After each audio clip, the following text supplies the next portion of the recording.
মুখ ঢেকে যায় বিজ্ঞাপনে। শঙ্খ ঘোষ। একলা হয়ে দাঁড়িয়ে আছি তোমার জন্যে গলির কোণে, ভাবি আমার মুখ দেখাবো, মুখ ঢেকে যায় বিজ্ঞাপনে।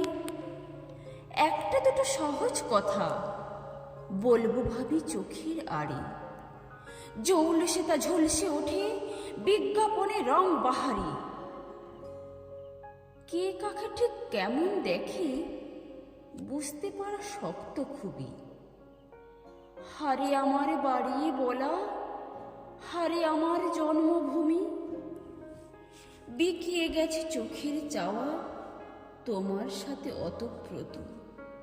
নিয়ন আলোয় পণ্য হলো যা কিছু আজ ব্যক্তিগত। মুখের কথা একলা হয়ে রইল পড়ে গলির কোণে, ক্লান্ত আমার মুখ শুধু ঝুলতে থাকে বিজ্ঞাপনে।